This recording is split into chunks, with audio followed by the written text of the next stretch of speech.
Assalamualaikum warahmatullahi wabarakatuh. Perkenalkan nama saya Mandri Abisono, NPM 067, mahasiswa dari UPN Veteran Jawa Timur, jurusan Sistem Informasi. Jadi di sini saya ingin menunaikan tugas bela negara dan saya bentuk atau saya kemas dengan podcast ya. Nah, ini di sini ada teman saya, namanya siapa Mas? Saya Jerry Ignatius Padome. Oke. Dan by the way, beliau ini Kristiani ya. Iya. Ya di sini jadi saya emang sengaja mencari lawan bicara yang memang berbeda agama biar terasa ya untuk toleransinya. Sebenarnya topik yang bisa kita bahas untuk hari ini tuh agak sedikit sulit ya, ada sedikit strict karena yang pertama sekarang itu masa pandemi dan di sini saya untuk menunaikan tugas gelar untuk bela negara dan ya biar mempersingkat waktu, mungkin topik yang bisa kita bahas hari ini adalah pada saat kita pandemi seperti ini dan pada saat kita masih dengan umur ya above 20 ya, di bawah 20 tahun mungkin. Benar lagi ya. Ya, semoga aja sampai 20. Apa sih yang bisa kita lakukan untuk membela negara? Menurut Mas Jerry nih seperti apa?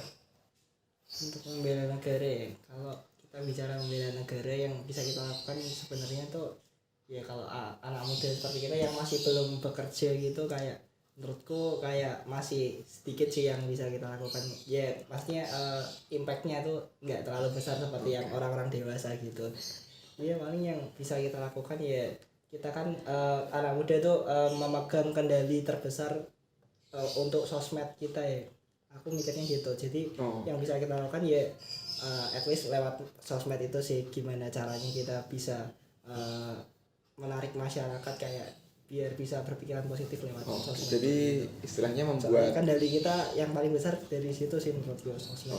Berarti membuat ambience yang enak ya melalui sosial media gitu. Ya, masuk sih. Bagus. Tapi kalau aku sih ya emang saya setuju dengan perkataan Mas Heri tadi. Seperti emang pada saat kita masih jadi mahasiswa seperti ini agak sedikit sulit memang kalau ngomongin masalah nggak punya akses terlalu besar gitu. Bener banget. Tetapi ya sebenarnya kita juga bisa mempersiapkan dari sekarang sih. Ya hal-hal kecil seperti ya kita melakukan perkuliahan dengan baik, terus mencari ilmu sebanyak-banyaknya seperti itu. Itu kan bisa jadi persiapan untuk jangka panjang. Persiapannya. Oke. Dan menurut Mas Heri nih, pada saat pandemi seperti ini gitu kan juga nggak banyak sih hal yang bisa dilakukan.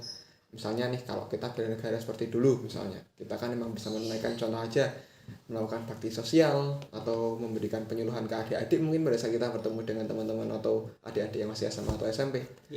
Pada saat pandemi seperti ini mungkin Mas Heri punya saran mungkin selain yang tadi, selain dari media sosial untuk adik-adik ya. Adik-adik sih yang paling kan kita di pandemi ini mengalami beberapa krisis ya, kayak krisis kesehatan, krisis ekonomi, sama yang lebih mengkhawatirkan lagi itu krisis pembelajaran gitu. Jadi ya anak-anak yang sekarang tuh kasihan, jadi kayak harapanku sih mereka tetap bisa belajar dari mana aja gitu.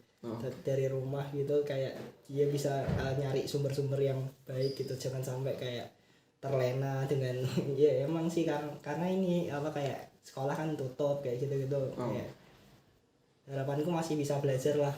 Oke, setuju banget sih Mas Heri ya. Apalagi sekarang akses internet juga mudah. Kita juga bisa belajar dari YouTube atau mungkin juga banyak tempat-tempat untuk pembelajaran bareng-bareng sama teman-teman juga banyak gitu. Oke, tadi kita ngomongin banyak di bagian bagaimana sih kita dan bagaimana sih untuk adik-adik. Sekarang mungkin dari bagian pemerintah mungkin sedikit mengkritik mungkin atau mungkin ada saran-saran bagaimana sih cara mungkin ya mereka mengimplementasikan nilai-nilai bela negara untuk negara mereka sendiri dalam sudut pandang pemerintah. Mungkin bagaimana Mas Heri?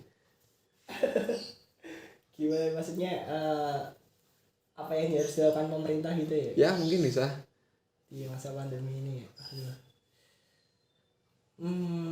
Jadi gini, kalau masalah pandemi sekarang itu kan yang paling terdampak itu kan masyarakat yang kalangan bawah ya. Untuk kalangan atas kan kayak ya masih bisa sustain gitu. Jadi ya harapanku sih pemerintah at least kayak sadar gitu loh kalau kalangan bawah tuh lagi menderita gitu. Jadi kalau udah punya kesadaran kayak gitu, menurutku bakalan maksudnya tetap jalan dengan baik gitu. Oke. Jadi lebih ke concern ke masyarakatnya mungkin. Benar-benar. Jadi kayak kita fokusin ke situ dulu. Kalau misalnya kayak pembangunan infrastruktur apa kayak gitu ntar dulu aja deh kalau Oh, udah ditunda selesai. gitu ya. Sepertinya emang saya memilih lawan bicara yang benar sepertinya. Sudah cukup berilmu ya. Oke, mungkin saya buat ini tidak terlalu panjang, mungkin saya langsung kesimpulan saja ya.